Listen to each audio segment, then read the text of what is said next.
my name is Bethany Cates, and I'm here with Chiquita Lockley today and continuing the showcasing the pursuits, passions, and priorities of our customers. Chiquita, can you please tell me a little bit about yourself and what your passions and priorities are in life? Well, hello, Bethany. First of all, thank you so much for inviting me and having me. In terms of my passions, I think that storytelling is my passion. It's been my passion since I was in from kindergarten to first grade, which is kind of young to know your passion. I don't think I probably would have identified it, but I've been writing ever since then. So we kind of identified it earlier than many people.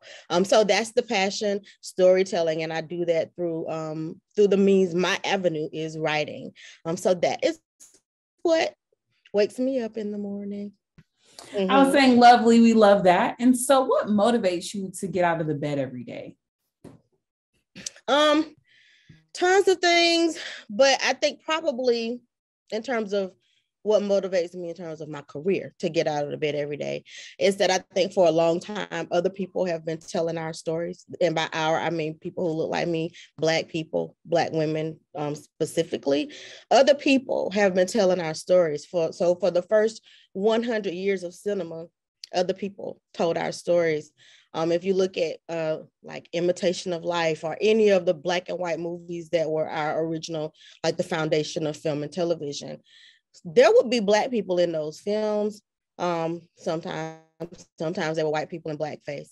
But the writers, the directors, the producers never looked like us. It was someone else's idea of what Black life looked like or what Black life is. So for me, it's like a burning passion to tell our stories from our point of view. Now, as Black folk, we are not a monolith. We have different stories, different experiences, and there's room for everybody at the table. I just think that it's important that as many of us who can have a seat at the table, we open the door so that more people can have seats at the table and we get to continue telling more of our stories. And with all of that being said, so who inspired you to get to where you are today?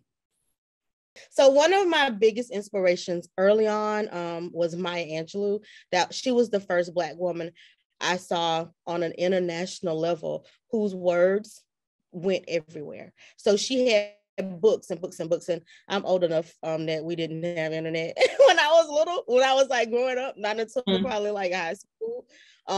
Actually probably early college. So we had books, we had television, we had encyclopedias, and that was pretty much it. Newspapers. So in terms of telling narrative fiction or telling her memoir, that's who it was. It was Maya Angelou. And then after that, so that was probably up until high school. In high school, I read about this woman. Her name is Tina Mackerel Anza. And Miss Anza, she's from Georgia. She went to Spelman College like I did, and she's maybe 25 years older than I am, but she had the #1 New York Times bestseller book at the time called Baby of the Family. And once I met her and like read her story and read her books, I knew like she was touchable. So I knew that this was attainable. So it was no longer Maya Angelou, a Black woman who was far away and I didn't know anybody who knew her. I just hoped that one day I could maybe tell stories like her.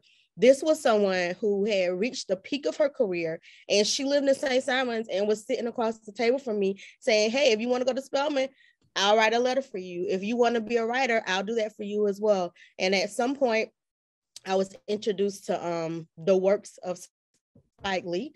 He went to Morehouse and he wrote, directed, produced, well, tons of things. But at the time, it was School Days. And School Days was about life at a HBCU, a historically Black college university, Mission College. And I became obsessed with filmmaking as the means of storytelling. So from Miss Anza, my next kind of benchmark, that was Spike Lee. And so after Spelman, I went and got a master's in film studies so that I could tell stories in a different medium. So now I have tons of ways that I tell stories. Sometimes I write them. Sometimes I write them as narrative, and then sometimes I do it as film. Absolutely. And so at that part, so what would you say is your most memorable moment in your career thus far?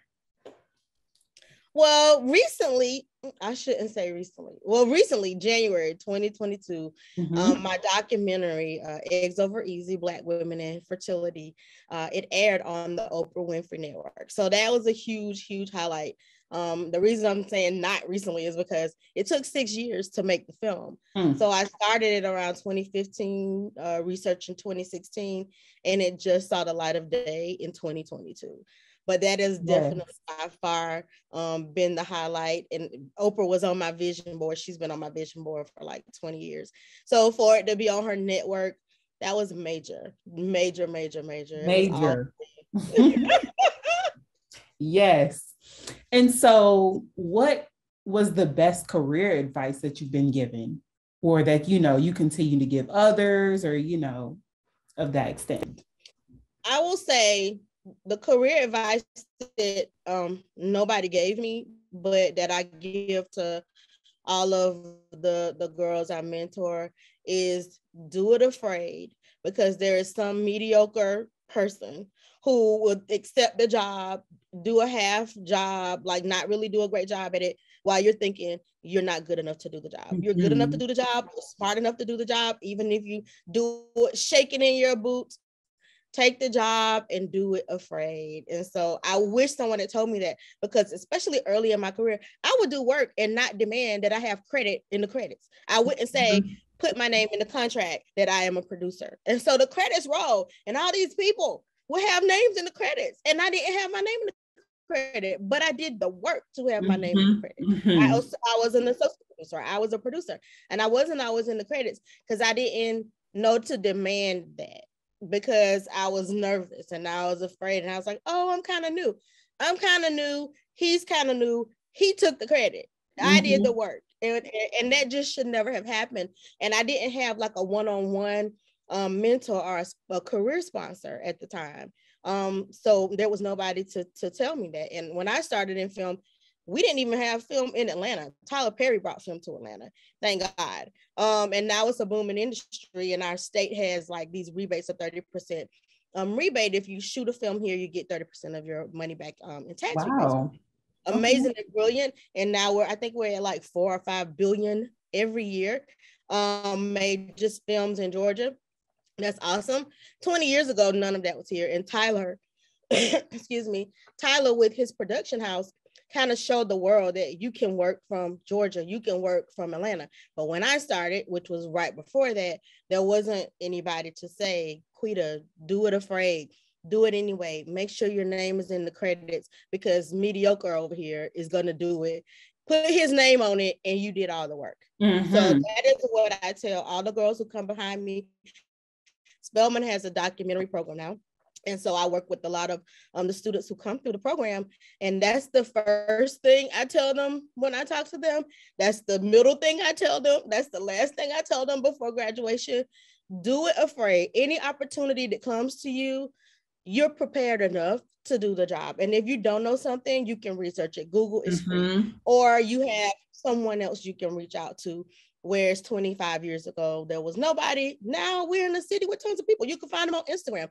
So take the job, do it afraid, just do it afraid. That would be my biggest, I think, thing that I will leave with people. And so if there was someone who was looking to get where you are, but they don't know exactly where to start, what would you tell them today, right now?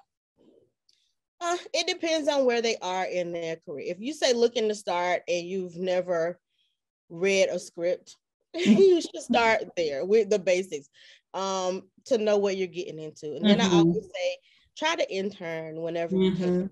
It's a little bit different interning at, like, you know, in the film industry versus if you were in corporate America, right? Just in terms of how you get the jobs. You can go to Coca-Cola.com and look under jobs posted. But if somebody is shooting a film, they don't have a website for you to go to find jobs posted. So you can go through different programs. One of the big ones, Rob Hardy. Rob Hardy is the director. He originally was with Rainforest Productions with Will Packer back 20 however many years ago. But now he has his own company. And with that, he's been so wonderful in setting up a foundation. And what the foundation does, part of what the foundation does is they do these internship programs where you're actually paid. So I think the deadline just passed, and anybody can Google Rob Hardy's foundation. But try to get into a program like that, because you end up learning the work. They put you on, they teach you in a classroom setting, and then they put you in on a set, like a job, wow, a movie or a television show, and you get a paycheck. Real world. So you're a PA. Yeah, you're a PA, a production assistant, and you're getting paid for it. And you can figure out if this is something you want to do or not. You can figure out, because there are so many jobs in this industry. You can figure out, do I want to be in audio? Do I want to be behind the camera?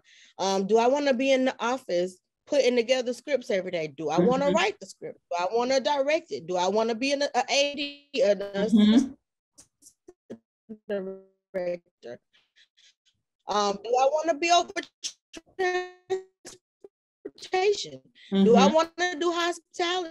It makes it like marketing and advertising. Do I want to be the publicist? So there's a range of jobs. You just need to figure out what you like the most. So if you just woke up today and said, maybe I'll consider film and television, I would say start there, get you a script, and they're free online. Google whatever movie you want, put in script, and you'll find a script. So see if you want to be on the creative side and that aspect of it, or if you want to get your hands dirty and actually work on a set. Yes. Okay. And so making it a little bit fun, despite COVID, because we know it's kind of dwindling down a little bit. Where was your last vacation? My last vacation was to Belize. I went to Belize earlier this year. Okay. It was a lovely time. It's a beautiful country. And they have the second largest barrier reef. And where I stayed was probably 100 feet from this barrier reef. So people would come out and look at the water and scuba dive and all that stuff. But I don't swim. And I was trying to figure out what they were doing. So I went to YouTube. I'm like, Belize barrier reef, what are they looking at? And it was lovely. It looked like an aquarium. I watched it from the inside of my villa. They actually out and looked at it. So options, but it was a good time. Wonderful people, really good food. And where I stayed, the city that I stayed in, well, the island that I stayed on. So Belize is a country, but it has little islands outside of it. So where I stayed, mostly everybody drives golf carts. Nice. That's not my ministry, but I had to learn how to drive a golf cart. So that was pretty fun.